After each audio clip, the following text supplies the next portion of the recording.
Est-ce que vous avez déjà entendu parler de communication avec les animaux?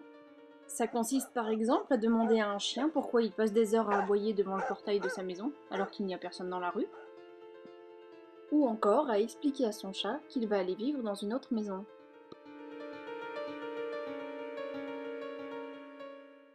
Il ne vous répond pas avec des mots, il veut vous répondre à sa façon, avec son comportement de chien.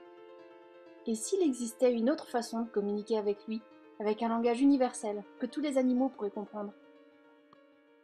C'est ce que propose la communication intuitive, et je vais vous expliquer comment elle peut aider à changer son regard sur son animal. Vous allez comprendre avec cette histoire, c'est celle de mon voisin. Il vit en appartement avec son chat. C'était un peu le chat parfait, vous voyez? Et puis du jour au lendemain, il se met à faire pipi partout, et très vite mon voisin en a par-dessus la tête de ramasser toutes ces saletés.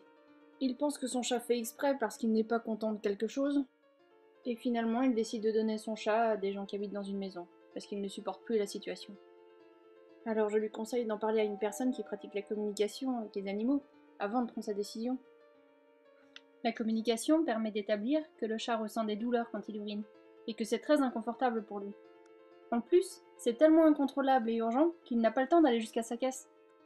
La conseillère en communication intuitive recommande alors à mon voisin d'emmener son chat chez le vétérinaire, puisqu'il faut comprendre quelle est l'origine de ce problème. Quelques jours plus tard, quand je prends de leurs nouvelles, mon voisin m'explique que le vétérinaire a donné un traitement à son chat qui n'a plus de soucis urinaires et qui est redevenu de nouveau très propre. Mon voisin est soulagé de cette issue et satisfait de la communication qui lui a permis de réajuster son point de vue sur le comportement de son chat. Ça peut paraître improbable, et pourtant, des exemples comme ça, il y en a beaucoup.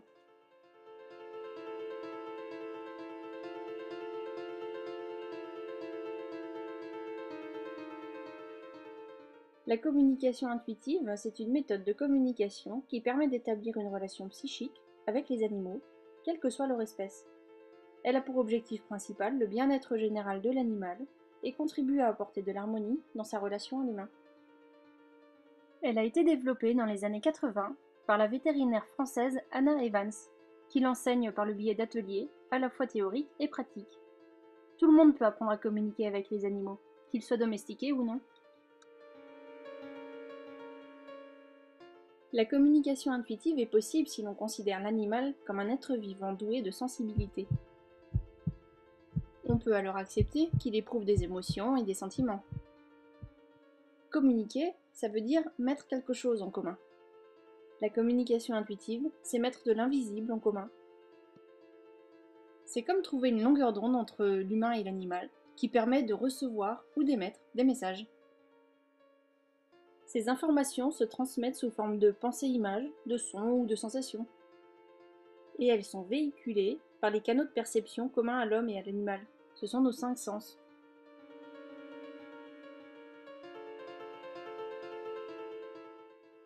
Communiquer sert à créer ou rétablir un équilibre relationnel entre l'être humain et l'animal. Ça peut être en lui transmettant un message important, comme par exemple un changement de lieu de vie. La communication, dans cette situation, permet d'informer le cheval pour le préparer au mieux à son voyage et lui présenter sa nouvelle pension équestre. Elle apporte de la tranquillité à la fois au cheval, qui reste calme pendant le déplacement, et au propriétaire, qui transporte facilement son animal.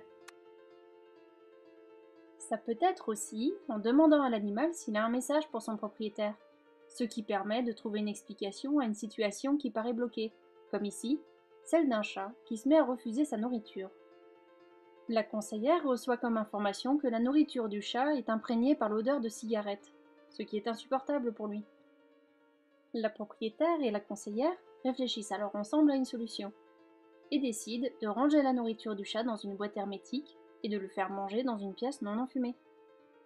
Le chat peut alors reprendre ses repas sans ce désagrément qui lui ôtait tout appétit, et la propriétaire est heureuse d'avoir amélioré le bien-être de son animal. Finalement, on peut dire que la communication est une façon d'évaluer et de prendre en compte comment l'animal se sent dans sa vie quotidienne. En fait, la communication intuitive est une pratique qui permet d'être en lien avec les animaux de façon différente, bien au-delà de nos observations habituelles, puisqu'en réalité, ils ont leur propre pensée et montrent une intelligence que les hommes ne leur reconnaissent pas toujours. Alors, entrer en communication intuitive avec les animaux, c'est une chance pour nous, parce que c'est une évolution qui peut faire réfléchir à la question de la place de chaque être vivant dans le monde.